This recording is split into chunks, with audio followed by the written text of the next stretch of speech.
حضرت آدم علیہ السلام اس زمین پہ بسنے والے تمام انسانوں کے باپ ہیں۔ ان سے پہلے کوئی بشر نہ تھا۔ آپ کے بعد پیدا ہونے والا ہر انسان آپ کی اولاد میں سے ہے۔ اللہ تعالیٰ نے حضرت آدم علیہ السلام کو یہ شرف بخشا کہ خود اپنے مبارک ہاتھوں سے انہیں انسانی صورت میں پیدا فرمایا۔ انہیں دنیا کے ہر کونے سے جمع کی گئی یہ ایک مٹھی مٹی سے پیدا کیا اور پھر ان میں روح پھونکی۔ روح جب ان کے سر کی طرف سے داخل کی گئی تو انہیں ایک چھینک آ گئی اور جس پر انہوں نے الحمدللہ کہا۔ اور کیونکہ حضرت آدم علیہ السلام کو جس مٹی سے پیدا کیا گیا تھا وہ پوری دنیا سے لائی گئی تھی، اس لیے اس میں لال، سفید، کالا رنگ شامل تھا اور نرم اور سخت قسم کی مٹی بھی شامل تھی۔ اور یہی وجہ ہے کہ آج ان کی اولاد میں بھی مختلف رنگ پائے جاتے ہیں، جیسے کہ کالا، سرخ، سفید، اور کچھ نرم دل کے ہوتے ہیں اور کچھ سخت طبیعت کے ہوتے ہیں۔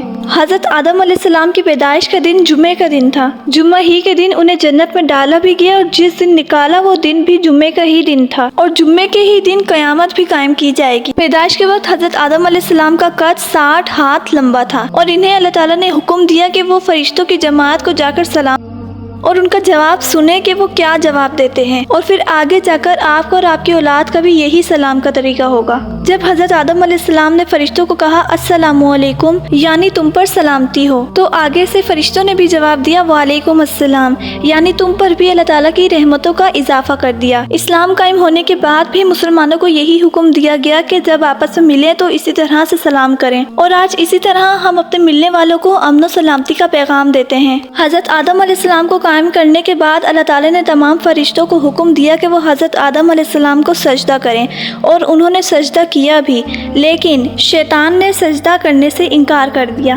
اللہ تعالیٰ نے حضرت آدم علیہ السلام کو تمام ضروری چیزوں کے نام سکھائے۔ انہیں تمام جانور، پرندے، انسان، حیوان، درخت، پہاڑ، سمندر، ہر چھوٹی بڑی چیز اور ان کے افعال و حرکات کے نام سکھا دیے۔ اس کے بعد اللہ تعالیٰ نے فرشتوں سے کہا کہ اب تم بھی ان تمام چیزوں کے نام بتاؤ، اور اس پر فرشتوں نے جواب دیا کہ یا اللہ تیری ذات پاک ہے، جتنا علم تو نے ہمیں دیا ہے اس کے علاوہ ہمیں کچھ بھی معلوم نہیں، بلا شبہ تو دانا اور حکمت والا ہے۔ اس کے بعد اللہ تعالیٰ نے حضرت آدم علیہ السلام کو حکم دیا کہ تم فرشتوں کو ان تمام چیزوں کے نام بتاؤ۔ جب انہوں نے نام بتا دیے تو اللہ تعالیٰ نے فرشتوں سے فرمایا کہ کیا میں نے تمہیں نہیں کہا تھا کہ میں آسمانوں اور زمینوں کے پوشیدہ راز جانتا ہوں؟ ابلیس یعنی شیطان فرشتوں کی جماعت سے تعلق نہیں رکھتا تھا، بلکہ وہ ایک جن تھا، اور جنوں کو آگ سے پیدا کیا جاتا ہے، اور جبکہ فرشتوں کو نور سے پیدا کیا جاتا ہے، اور فرشتوں کی یہ صفت ہے کہ وہ اللہ تعالیٰ کے کسی بھی کام سے منع نہیں کرتے بلکہ ہر کام بجا لاتے ہیں، جبکہ جنوں میں سے کچھ اللہ تعالیٰ کے حکم کو مانتے ہیں اور کچھ نافرمانی بھی کر جاتے ہیں۔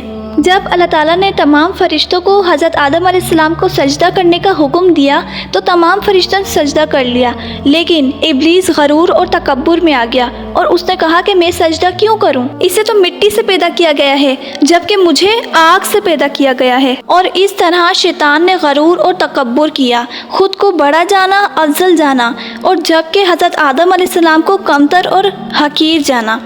اس کے بعد اللہ تعالیٰ شیطان سے ناراض ہو گئے اور اسے حکم دیا کہ تم میری بارگاہ سے نکل جاؤ، اور شیطان کو مردود قرار دے دیا اور اس سے اس کا مقام اور مرتبہ بھی چھین لیا گیا۔ شیطان اللہ تعالیٰ سے کہنے لگا کہ مجھے قیامت تک کی زندگی دے دو، یعنی مجھے موت نہ آئے، تو اللہ تعالیٰ نے اسے قیامت تک کی زندگی دے دی۔ اور جب شیطان کو یہ یقین ہو گیا کہ وہ قیامت سے پہلے نہیں مرے گا، قیامت سے پہلے اسے موت نہیں آئے گی، تو اس نے اللہ تعالیٰ سے فرمایا کہ میں تا عمر بنی آدم کا کھلا دشمن رہوں گا، انہیں گمراہ کرتا رہوں گا اور ہمیشہ انہیں وسوسے ڈال کر راہ راست سے بھٹکاتا رہوں گا، انہیں شرک کرنے کی دعوت دوں گا اور انہیں گناہوں پر اکساؤں گا، ان کے آگے پیچھے دائیں بائیں غرض ہر طرف سے آؤں گا اور اس طرح انہیں گمراہ کر دوں گا۔